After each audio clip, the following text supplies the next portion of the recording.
the Bible had actually plagiarized some of its accounts from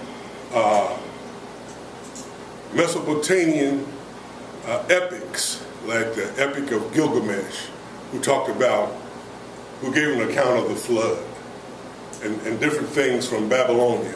Okay, so people say that that's one way that the Bible began. Okay, so we got two different opinions on that. Jerry Falwell, he's deceased now, but what he said was actually that God talked to Moses. God talked directly to Moses and dictated the first 5 books of the Bible.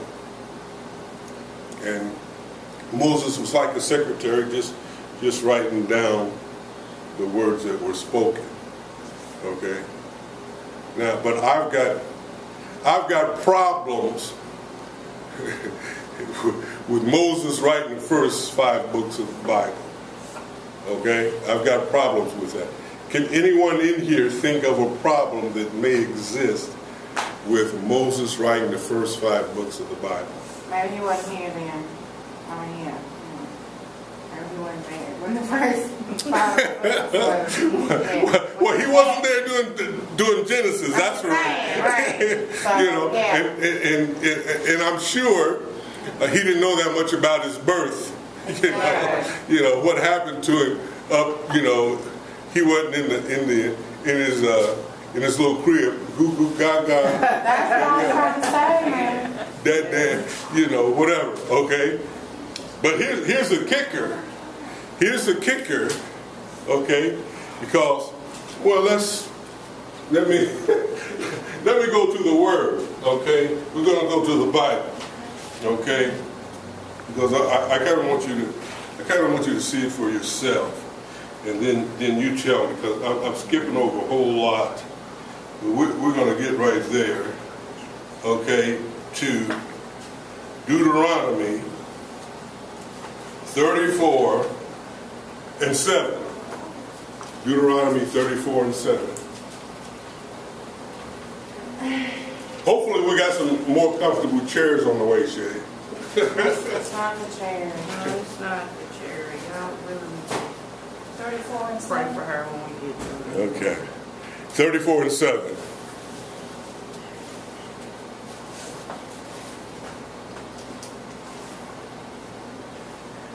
Go from the presence of a foolish man when thou perceivest not in him the lips of knowledge. What are you reading? No, never mind. My thing just did. So Okay, Vera. I swear to you. 20 years old when he died. His eyes were not dim, nor his natural vigor diminished.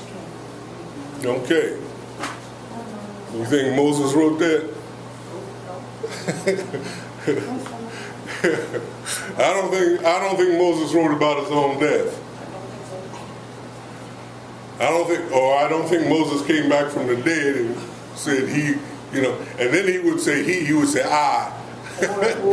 or it would have had to have meant that God already had told him he was going to be, you know, X amount of years old when he died and how he was going to die. But, I mean, that's not likely. I don't think it's likely from the way it's stated there. He was, you know, Moses died. Moses who said, I died, you know, okay, so it's very unlikely that Moses wrote about things after his death and understood things before his birth or before. Now he was a well-educated man, because remember, he was brought up to be a Pharaoh. He was brought up in the Pharaoh's household. So it's two things he learned.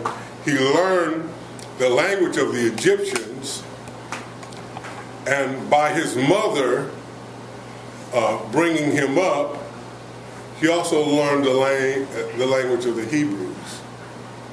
Okay, so actually he qualified to be a writer.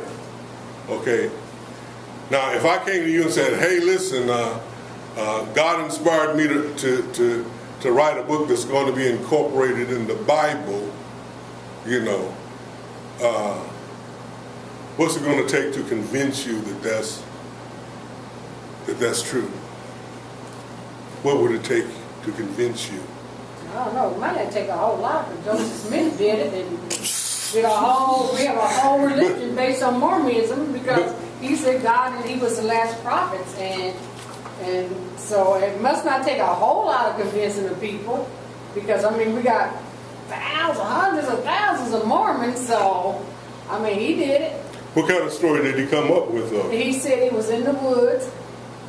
And he heard, I mean, seriously. A burning bush. No, he heard a voice spoke to him and told him, and he wrote the book of Mormon, and he was the last prophet. And he wrote it in an angelic language, right, on tablets of gold.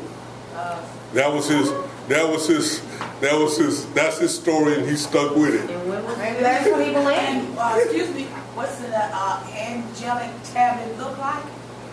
we don't know. We don't know, but- we don't know. but he- He But he was taking the court behind that.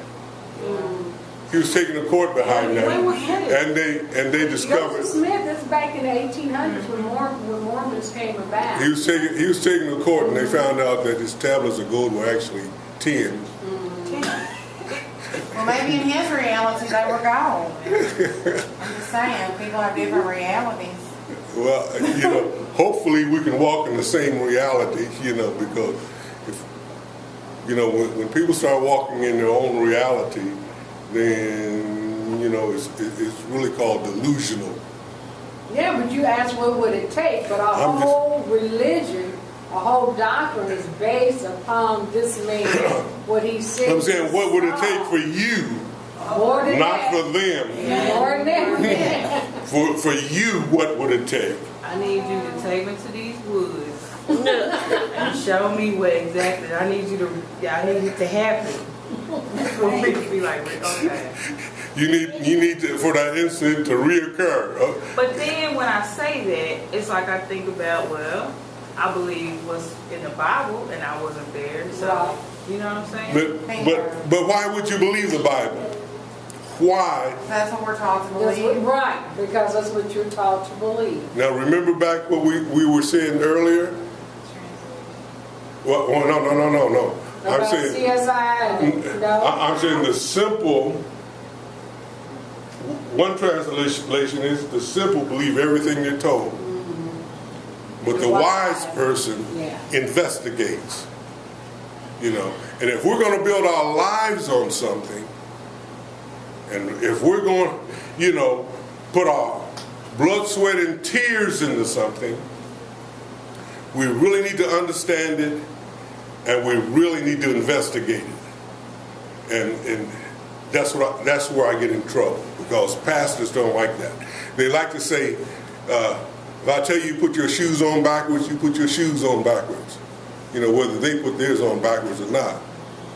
And I've heard that exact same phrase. Okay, so I'm not. Mama and them say don't question God. But it's one thing to question God and another thing to question the Bible, what is written. Well, here's we kind of talking about, we can look at it as two different ways. We may not question God, but then the Bible says that you can question God. Because he said, come let us reason together. Because people have taught that when God says, yeah, you can question me. You can challenge me. But he tells you that throughout the Bible. Come challenge me. Here's the issue. Yeah. Here's the issue.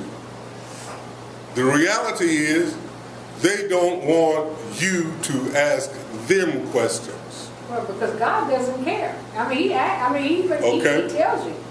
You can challenge me. Okay. Talk to me. Bottom line. Did Lot challenged you. You know. Abraham, you're right. Abraham challenged him, you know. But see, what happened when Job challenged God? What happened? Ooh, God kind of told Job off. When Job challenged him. When Job challenged God, God asked Job the questions. God Where were you? asked Job, where were you when I laid the foundation